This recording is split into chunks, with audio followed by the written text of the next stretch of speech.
주중에 좀 어떤 일을 좀 하다가요, 물건이 이렇게 휙 돌아가지고 얼굴을 맞았어요. 멍 안 보이죠? 예. 이렇게 보면 보이나요? 안 보이죠? 진짜 오랜만에 얼굴 한 대 얻어 맞았더니 감회가 새롭더군요. 예. 그 이제 돌발 상황이죠.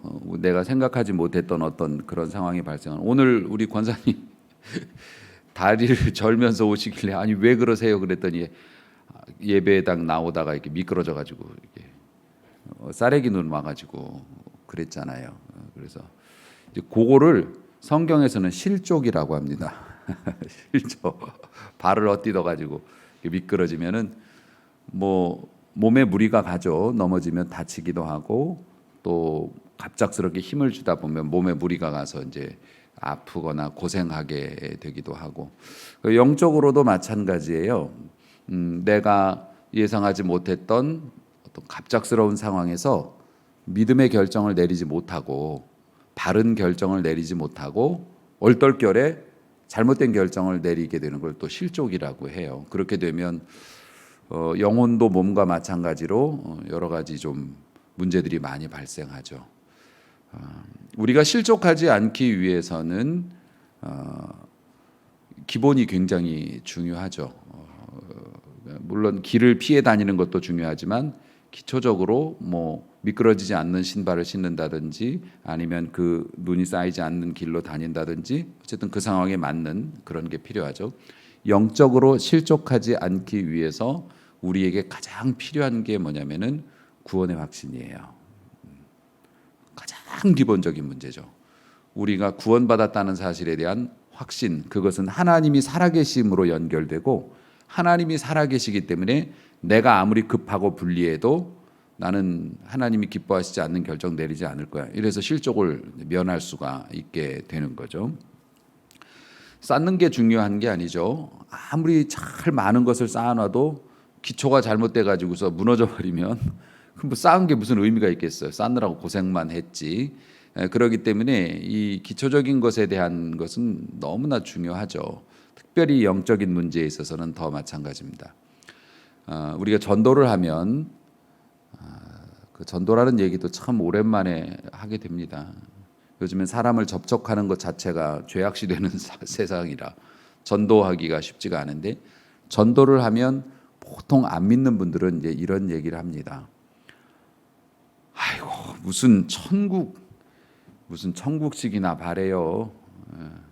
그저 몸 아프지 않고 건강하게 살고 좀 더 뭐 좋으면 내 자식들도 좀 나보다 좀 더 잘 살고 자식들 잘 되면 그만이지 죽은 다음에 무슨 천국, 이런 얘기를 하셔요. 이제 전도 이렇게 해보면.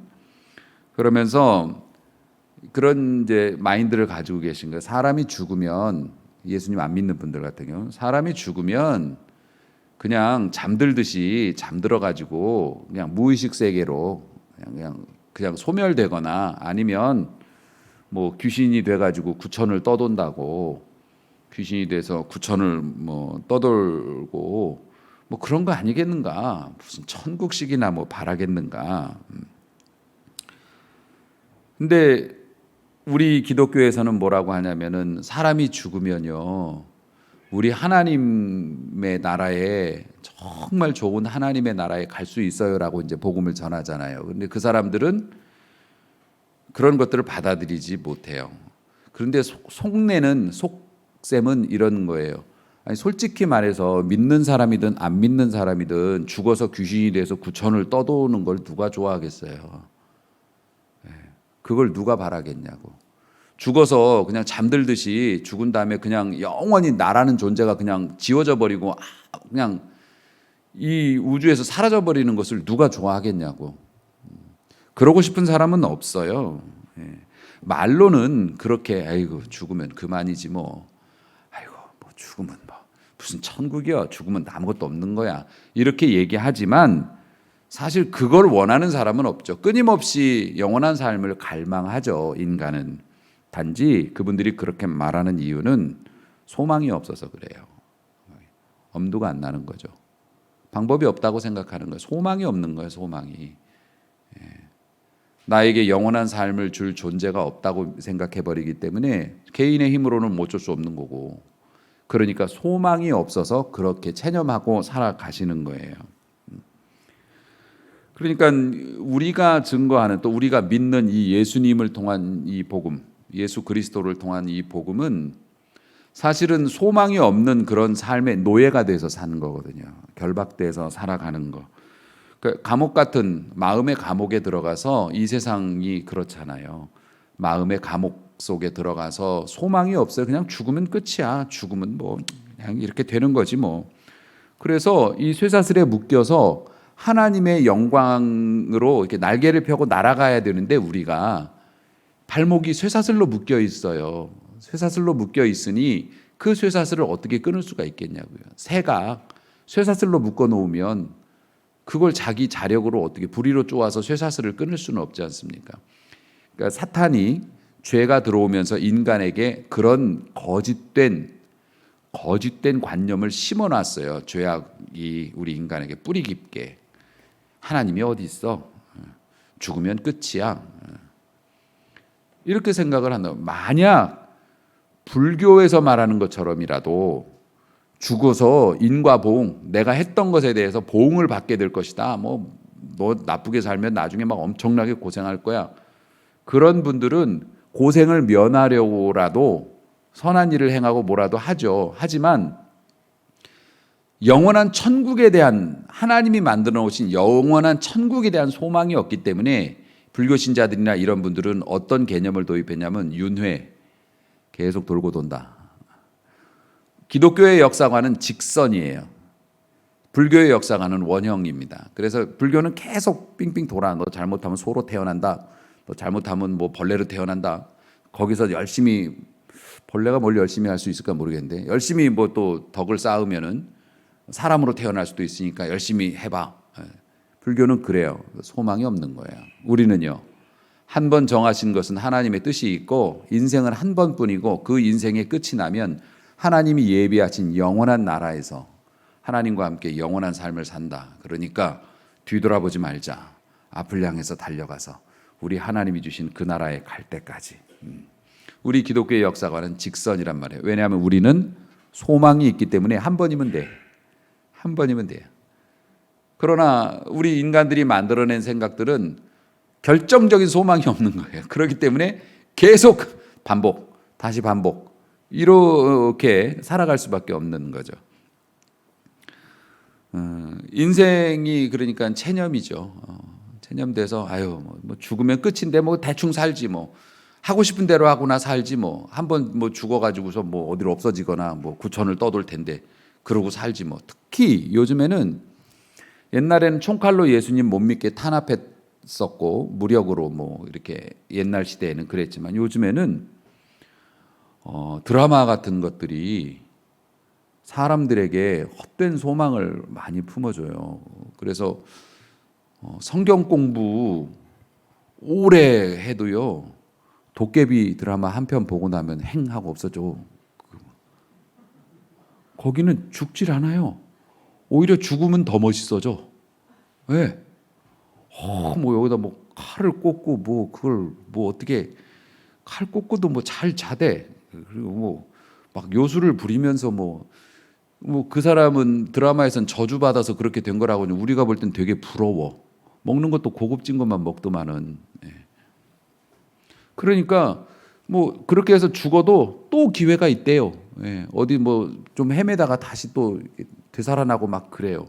드라마에서 보면 그렇잖아요. 드라마에서 보면 뭐 미래로 갔다가 뭐 과거로 갔다가 다시 환생을 했다가 뭐 그런 것들을 보면 너무 아름답게 표시를 해놔서 맨날 성경 공부 잘 봐, 졸지 말고 봐 그러면서 가르쳐놔도 드라마 한 편 보고 나면 죽으면 뭐 다시 도깨비 되면 되는 거지, 뭐 칼 꽂고 다시 살면 되지, 뭐 초능력 갖고. 이런 생각이 젊은 사람들의 마음을 사로잡아요.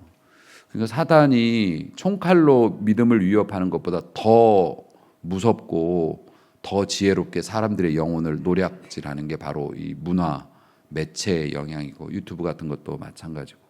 그러니까 이 시대가 참 그런 시대입니다만은 결국 사람이 만들어 놓은 이 고정관념, 이 편견을 헐기 위해서 사도 바울이 얼마나 노력하고 애를 썼는지 몰라요. 하나님의 말씀으로.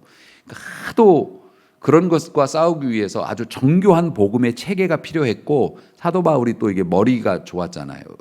공부하는 쪽으로 이렇게 은사가 있었기 때문에, 그래서 그런 인간의 고정관념, 그런 것들을 깨트리기 위해서 아주 세밀하게 논증, 변증 이런 것들을 해놓은 것들이 오늘날 이제 신약 성경의 3분의 2를 차지하는 사도 바울의 서신들이죠. 그러니까 그거는 진짜 인류의 위대한 유산이고 하나님이 우리에게 주신 선물인데, 그 중에서도 오늘 이제 에베소서를 통해서 우리 인간이 받은 구원, 그리고 특별히 신천지 같은 사람들이 물어본다고요. 구원 받으셨냐고. 당연히 난 구원 받았죠. 언제 받으셨냐고. 그게 뭐 중요하냐고. 그 얘기는 잘 모르겠다는 뜻이거든요. 구원받은 증거가 있냐고. 아니 그냥 내 마음속에서 그냥 내가 구원받았다고 생각하는 거지 무슨 증거가 어딨냐고. 이런 식으로 하면은 그거는 잘 못 받아서 지금 헛소리 하시는 거고, 따라와요. 성경 공부 우리랑 하면은 확실하게 깨우쳐 줄게. 이렇게 이제 신천지가 데려갑니다. 만약 여러분들 구원 받았냐고 물어보면 받았다고 그러시겠죠. 그럼 구원받은 증거가 뭐냐고 물어보면 뭐라고 하시겠어요? 그런 걸 왜 묻냐고 화내시겠어요? 그렇게 돼갖고 되겠어요? 아니 여러분 스스로 내가 막 어려움 당해가지고 하나님이 있나 없나 막 그것도 헷갈리고, 하나님이 계시다면 더 문제야 이거. 하나님이 계신데 왜 나한테 이런 식의 삶을 허락하시나 막 이런 거 가지고 고민하면 내가 내 자신한테 물을 때가 있어요. 나는 구원 받은 거 맞나? 네. 그러면 여러분 증거를 뭘로 삼으시겠어요? 사실은 그 신천지 같은 사람들은 그런 거에 대비해서 공부를 해요. 그런 질문을 받았을 때에 대비해서 이렇게 외워두는 것들이 다 있단 말입니다. 그러니까 물어보면 성경을 인용해서 따다다닥 얘기를 하고, 우리는 어버버 하다가 이상하게 진 것 같은 느낌? 우리가 진리인데 진 것 같은 느낌? 자괴감 갖게 하죠. 그러니까 여러분 뭐 외워두실 것까지도 없고요. 성경을 외워두실 것도 없어요. 오늘 말씀 들으면 여러분들이 구원받은 사실과 여러분이 구원받은 사람이라는 것에 대한 확신이 생길 거고, 그렇게 되면 여러분이 실족하지 않고 하나님의 은혜 속에서 행복을 누리게 될 줄로 믿습니다. 여러분이 영원히 실족하지 않으면 범사의 복을 받아요. 그러니까 형통의 복은 그 다음에 따라오는 거라고요. 내 영혼이 잘 되면 범사가 잘 되는 겁니다. 그러니까 우리가 영혼을 먼저 챙겨야 한다는 것입니다. 사실 그 사단이 고정관념을 딱 이렇게 해놨는데, 고정관념 하면 또 유대인을 빼놓을 수가 없죠. 유대인들은 자신들이 섬기는 하나님, 자신들을 찾아와 주신 하나님이죠. 사실은 하나님이 유대인을 이제 픽하신 거잖아요.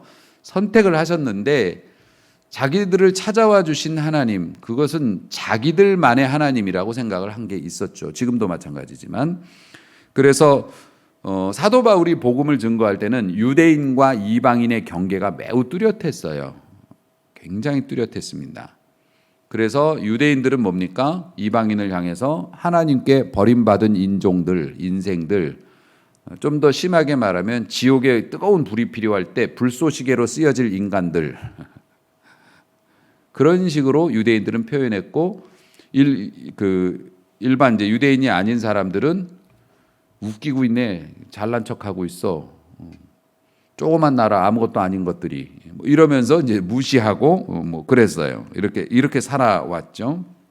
그런데 예수님께서 이 땅에 오셔서 이제 사역을 마치시고 승천하신 이후에 제자들이 이제 예수님에 관해서 복음을 전하는 내용은 가히 충격적이었고, 특히 유대인은 받아들이기 어려웠죠.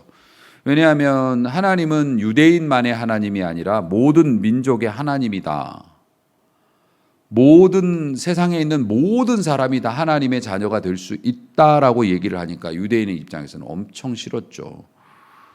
그러니까 예수님이 오셔서 행했던 일들도 마음에 안 들어서 십자가에 못 박아 죽였는데, 제자들이 전하는 거는 뭐 더 파격이었으니까 유대인들은 받아들이기가 어려웠고,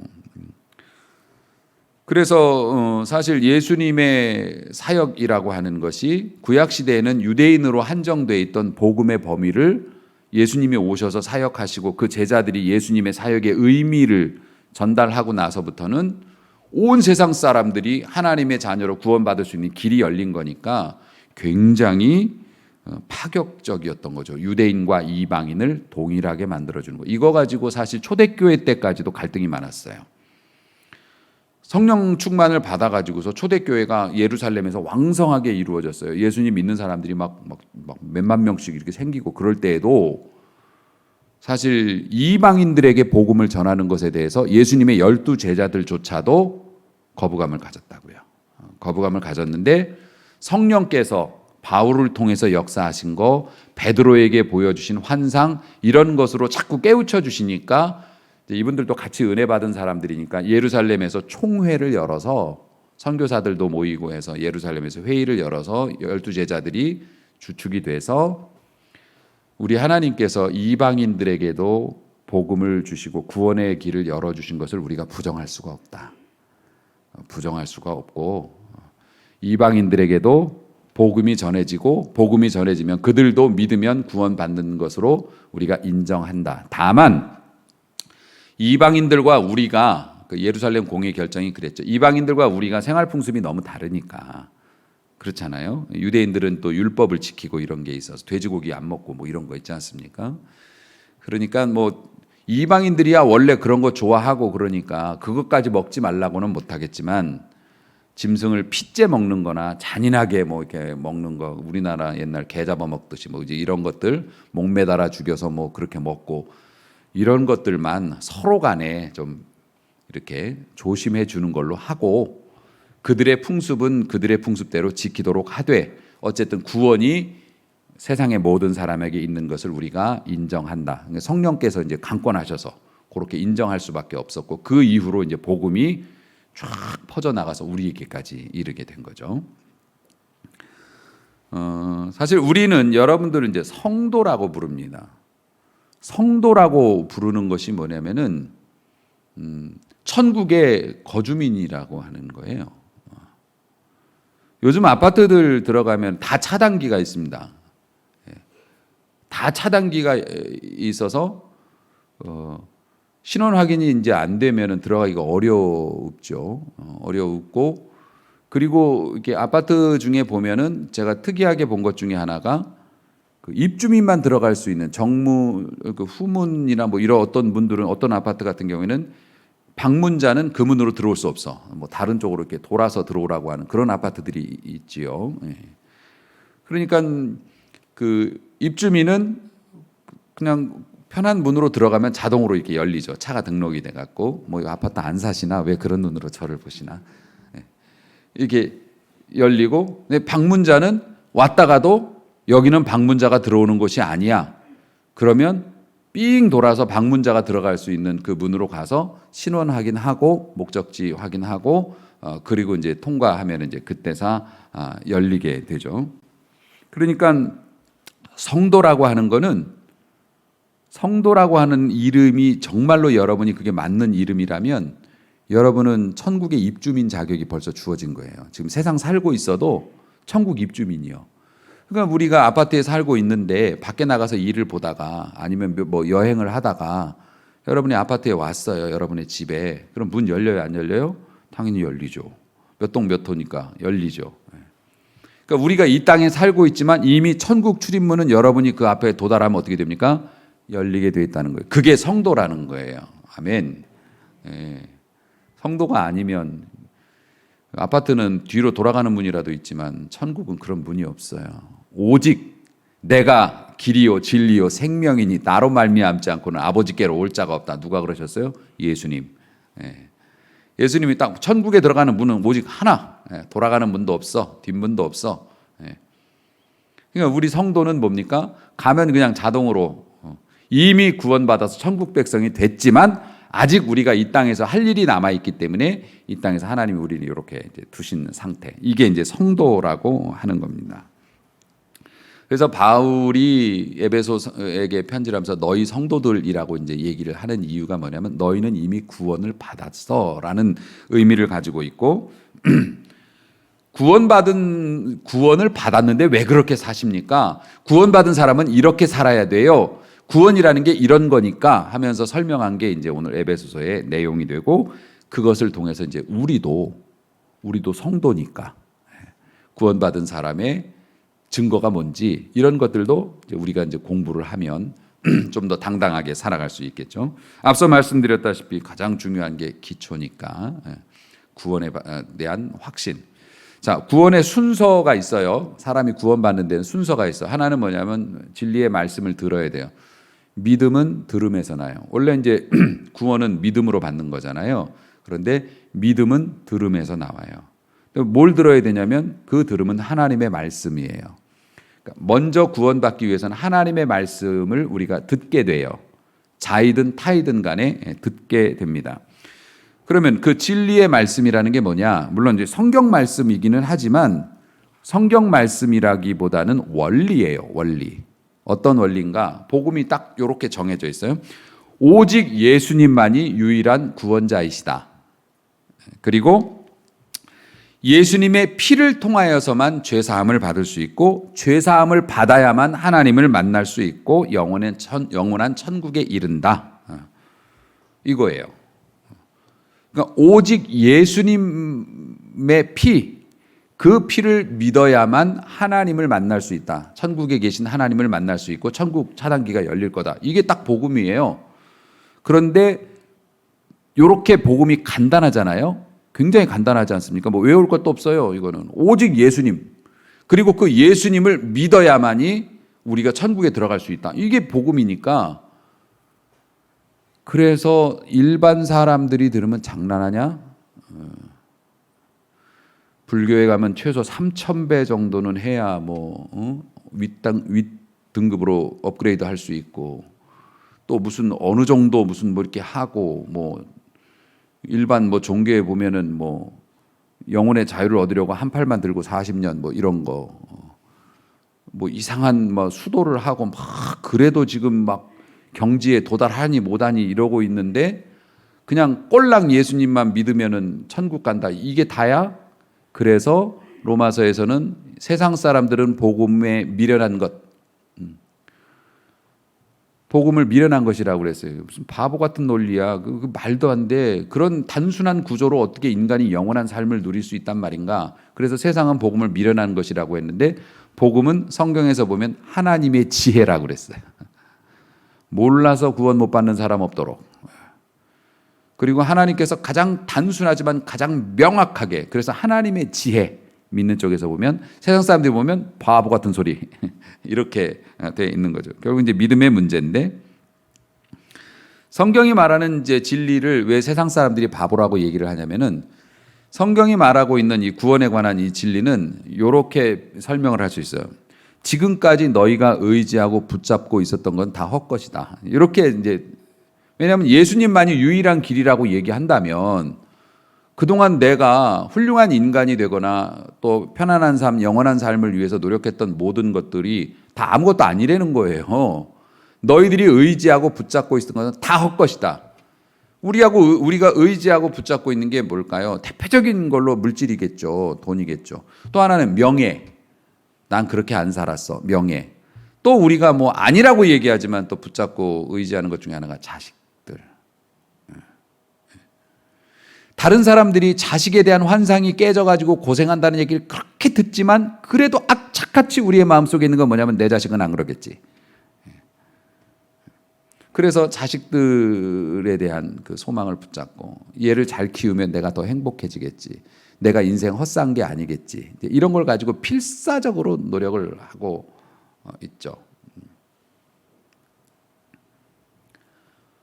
그런데 성경이 말하는 복음을 들어보면 복음의 뉘앙스가 뭐냐면 니네가 그렇게 믿고 의지하던 모든 것들은 다 헛것이다라고 얘기하니까 내가 그동안 얼마나 열심히 살았고 내가 지금 쌓아놓은 게 얼마인데 장난하냐? 나보다 못 사는 애가 무슨 나한테 와가지고서 네가 가지고 있는 건 다 헛것이라고 너 부러워서 그러지 이런 식으로 자꾸 반발이 생기게 되는 거예요.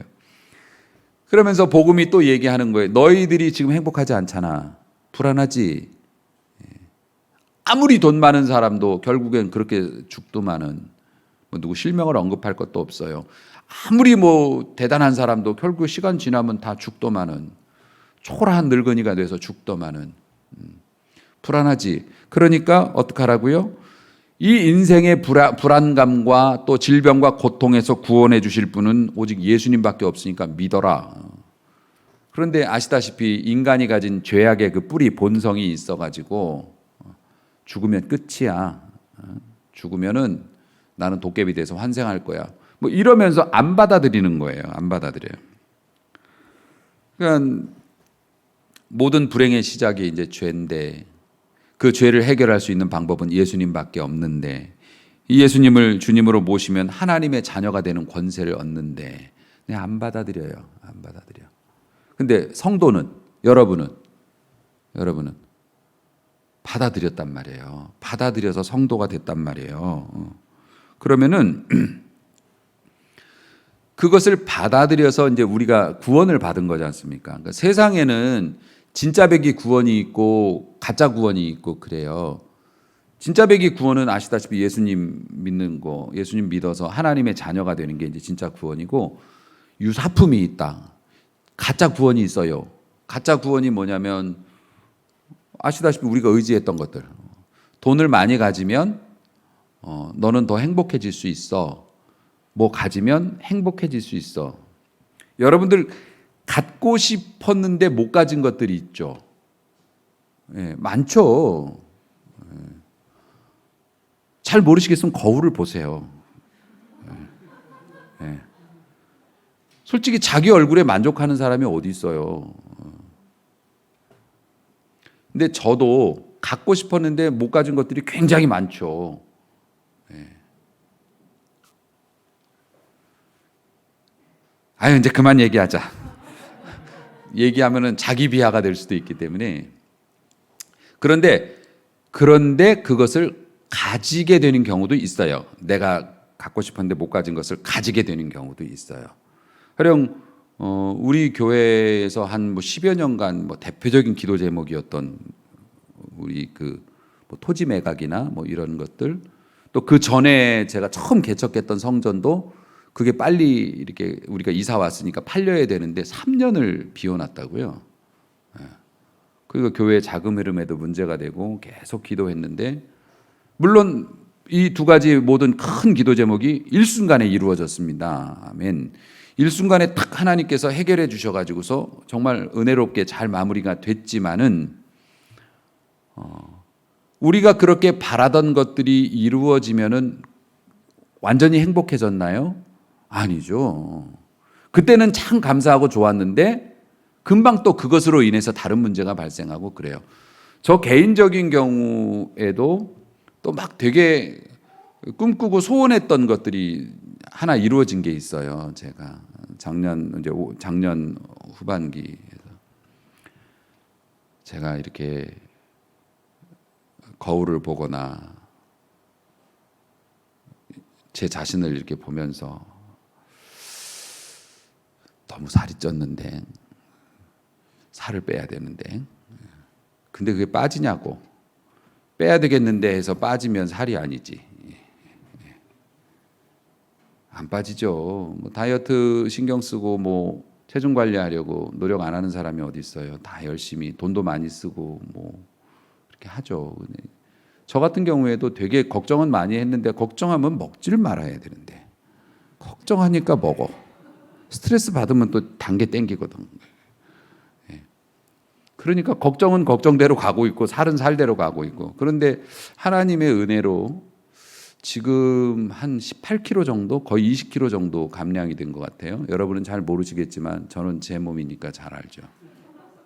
궁금하시면 한 1년 전쯤에 제 영상하고 지금 영상 보시면 바로 나옵니다. 저도 깜짝깜짝 놀래요.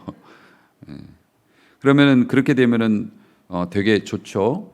옷도 좀 편하게 입을 수 있고, 전에는 이제 옷이 중요한 게 아니라 맞는 게 중요한 거였는데 지금은 이제 웬만한 거 이제 맞으니까 편하게 옷도 골라서 입을 수 있고, 뭐 그렇게 하고 여러 가지 건강의 지표도 좋아져서 먹던 약도 다 이제 끊게 되었고, 모든 사람들이 되게 바라는 상황이잖아요. 바라는 상황인데 너무 감사하고 좋죠. 지금도 되게 감사하고 좋지만 그렇다고 그래서 내 인생이 뭐 확 그렇게 됐냐? 사실 그것도 아니에요. 막상 그게 이루어지고 나니까 별거 아니네. 뭐 이런 생각. 세상 사람들이 다 그렇거든요.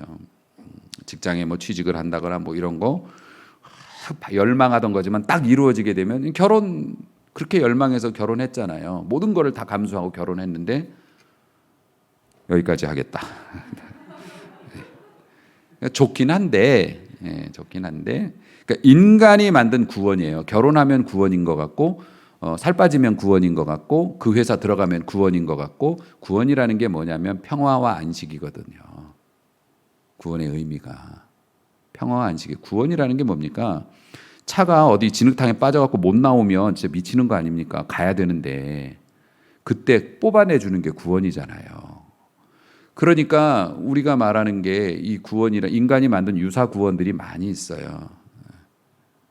그런데 그런 구원의 결말은 뭐냐면 끝에 가면 옛날처럼 그렇게 똑같은 행복하지 않은 상황으로 돌아간다는 겁니다. 좀 더 빼면 더 좋은데 기왕 살도 뺐으니까 키도 컸으면 얼마나 좋을까 뭐 이러면서 주님은 하실 수 있지 않을까 뭐 그런 생각. 그러니까 여러분 인간이 만든 구원은 세월이 지나면 낡아지고 이렇게 부서지고 젊음도 건강도 영원하지 않죠. 힘도 권력도 재물도 다 똑같아요. 보면 다 똑같아. 그게 이제 인간이 만든 구원의 한계이죠. 그래서 사람들은 영원히 시들지 않고 쇠하지 않고 영원히 아름다운 구원을 원해요. 그런데 그 구원은 딱 한 개밖에 없어요. 하나님의 나라, 하나님의 자녀가 되어 하나님의 나라에서 그리스도의 복음이죠. 그거밖에 없다는 거예요. 자, 다시 돌아가요. 그래서 구원을 받으려면 구원의 말씀, 이 말씀을 들어야 돼요. 세상은 정보의 바다입니다. 정말 많은 정보들이 유통되고 있습니다. 그런데 우리가 듣는 게 다 유익하지는 않아요. 세상의 정보는 시시때때로 변하고 우리를 위험에 빠뜨리기도 해요. 아는 것이 힘이지만 아는 게 병이 되기도 하고 어쩌면 차라리 몰라서 안전한 것이기도 해요.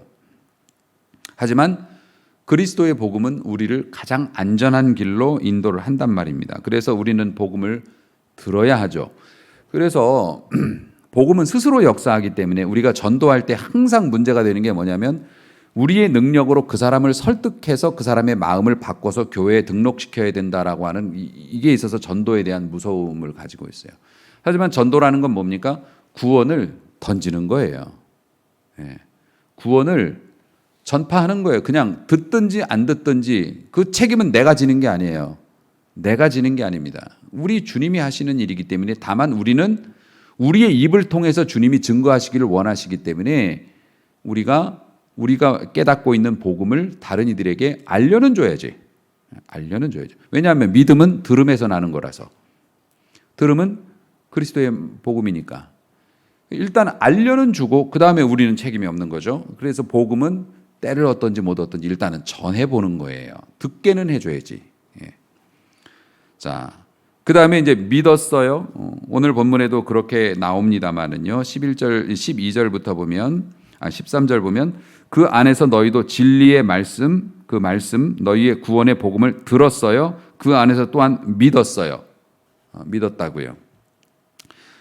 예수님을 믿었다는 겁니다. 그러니까 그 말씀이 진실하고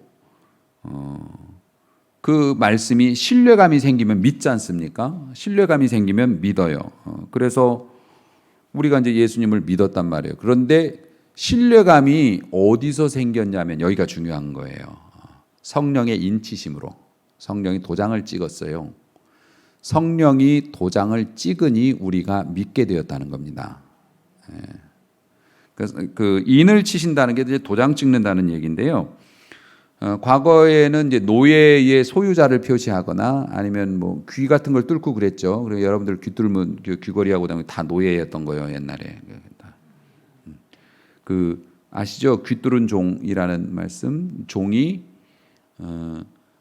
주인에게서 해방이 될 수 있는 요건을 갖췄는데 뭐 10년 일하면 해방이다 이렇게 해갖고 종살이를 했는데 10년 일하고서 이제 해방이 됐는데 종 입장에서 나가서 달리 할 것도 없고 우리 주인이 너무 좋아서 그냥 이 집에서 살고 싶은 거예요. 그래서 자발적으로 그럼 저 계속 그냥 이 집에서 종노릇 하겠습니다. 그러면은 데리고 가서 문설주에다가 이렇게 귀 구멍을 뚫어요. 그래서 귀가 뚫렸는데 그러니까 종살이를 하고 있으면 그게 사람이 하는 일은 종이지만 종대접을 안 하죠.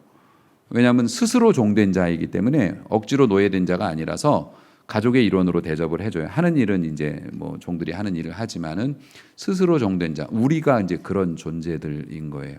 우리가 스스로 믿은 거잖아요. 스스로 믿었어요.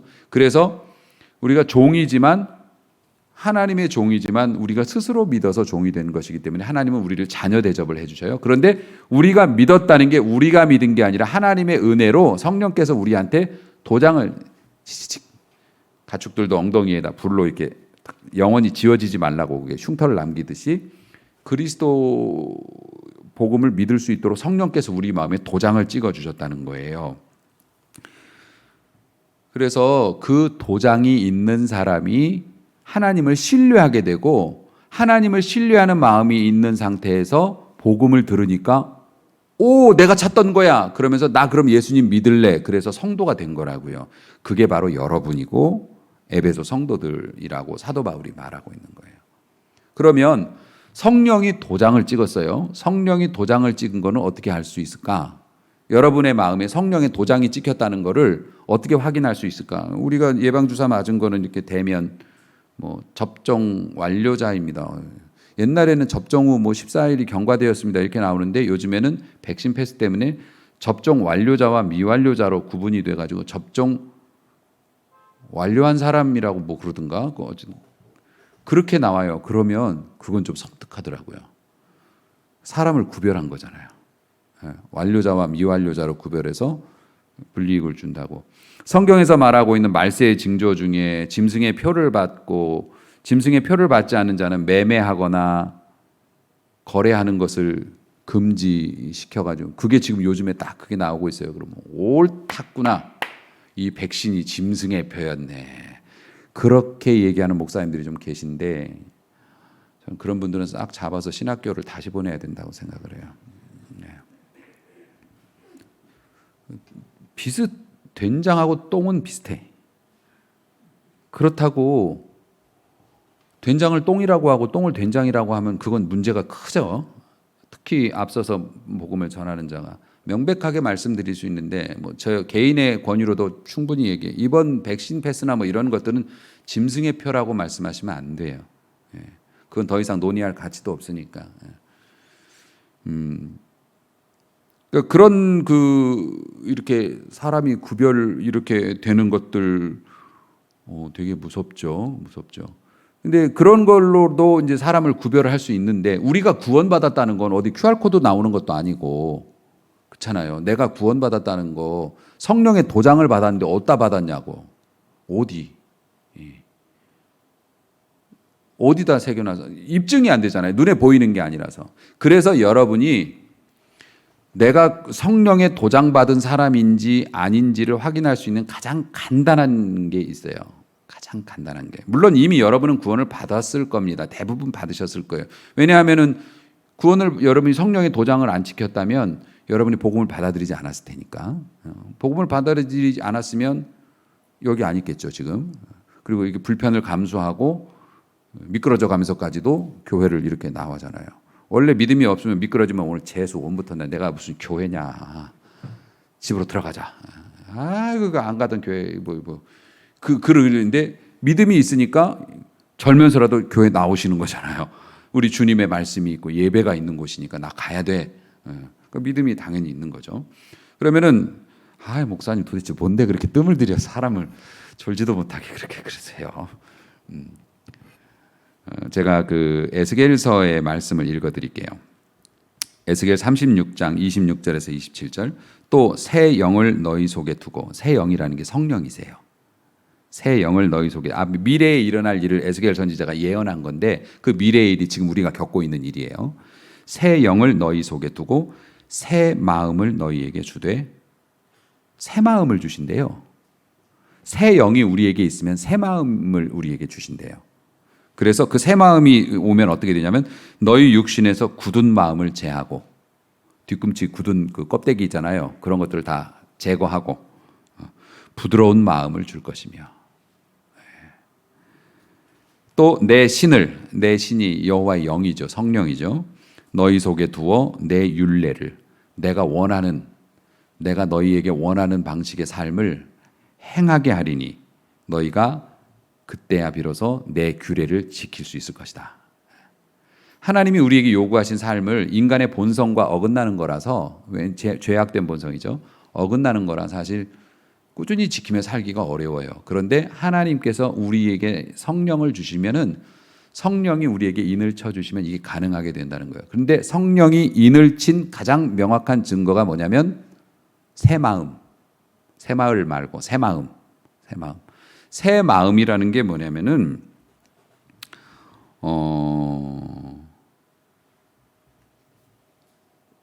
내가 가치관이 바뀐 거예요. 이유 없이.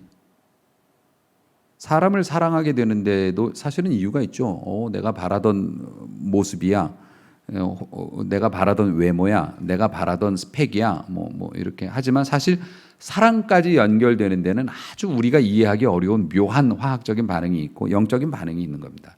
사실 사랑도 저는 영적인 거라고 보는데, 하나님께서 우리에게 성령에 이렇게 쾅 찍거든요. 잡아다가 찍어주세요. 우리의 노력으로 구원받는 게 아니라 하나님께서 원하시는 사람을 도장을 찍어줘요. 그러니까 우리가 이렇게 찍힌 사람인데, 찍으면은 어떻게 되냐면 사랑에 빠져.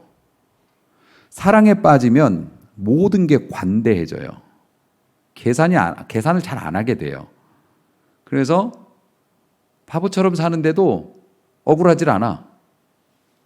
그리고 속상해가지고 막 내가 마음에 어떤 막 그런 게 있다가도 조금 지나면 또 풀려서 하나님의 말씀이라고 그러면 자꾸 기웃기웃한다.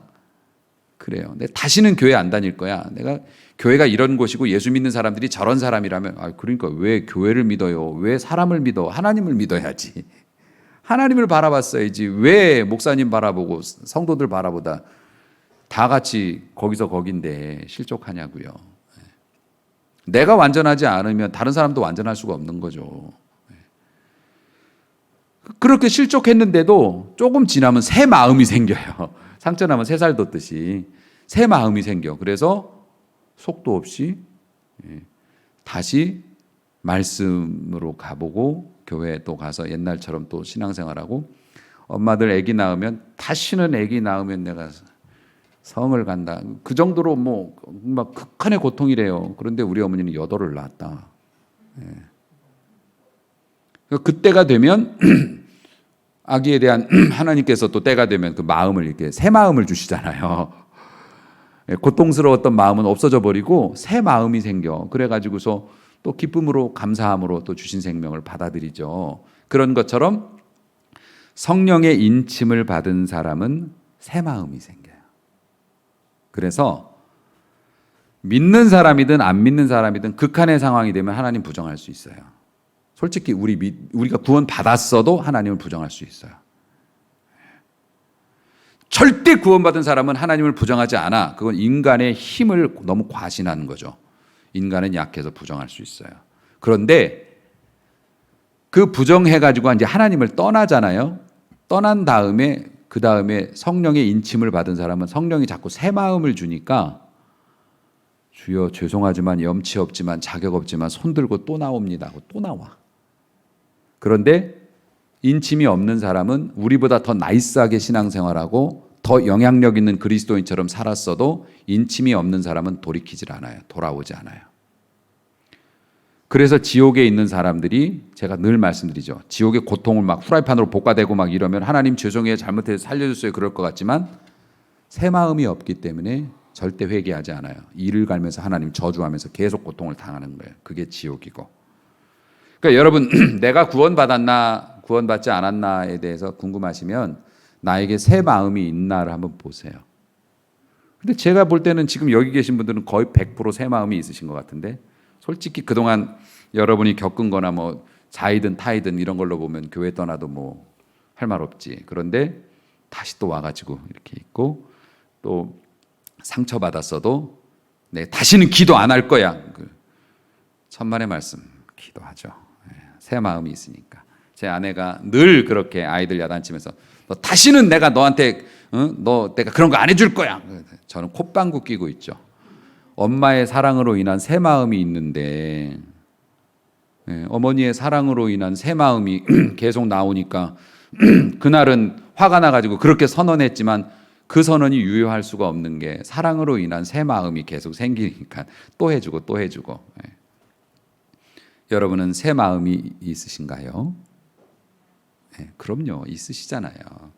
비록 서툴지만, 비록 목사님이 기대하는 것만큼 이렇게 쭉쭉 자라지는 않지만 우리 안엔 새 마음이 있어서 다시 돌이키고 또 의지하고 또 바라보고 그러잖아요. 그게 여러분이 구원받았다는 증거예요.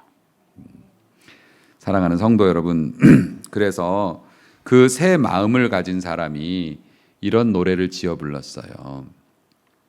나 가진 재물이 없으나, 나 가진 지식 없으나, 나 심지어는 남들이 다 가지고 있는 건강이 있지 않으나, 그런데 나 남이 없는 것이 있으니,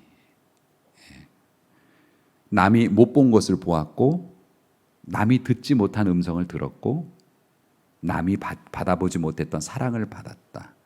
이게 그 지체장애자로서 일평생을 마비된 채로 인생을 살아야 했던 한 시인이 고백한 내용입니다. 우리가 찬양으로도 늘 부르고 있습니다만은, 그래서 새 마음을 하나님께서 꾸준히 주시기 때문에 그가 결국 뭐라고 고백하냐면 공평하신 하나님이라고 고백을 해요. 그건 새 마음의 결과예요. 하나님께서 깨닫게 하시고 위로하시고 절대로 인정할 수 없는 불평등, 그것을 영원한 천국의 소망을 바라보면서 이해를 시켜주시고 새 마음으로 계속, 그래서 공평하신 하나님이라고 노래를 부를 수밖에 없는, 이게 복음의 능력이죠. 여러분은 진정으로 하나님이 예비하신 영원한 구원의 약속, 그리고 그것으로 인한 기쁨을 누리고 있나요? 혹시 좀 힘드시더라도 하나님이 늘 새 마음을 또 주시니까 얌전하게 기다렸다가 그 새 마음 주셔서 지금 힘이 없으면 못하는 거죠. 근데 하나님이 또 조금 기다리면 말짓 안 하고 못된 짓 안 하고 뛰쳐나가지 않고 기다리고 있으면 새 마음을 또 주시니까 그때 되면 넉넉히 이기게 된다고 여러분이 믿고 구원받은 백성으로서의 삶을, 그리고 권리를 누리시고 마지막에 천국까지 누리시는 귀한 백성 되시기를 주님의 이름으로 축원합니다.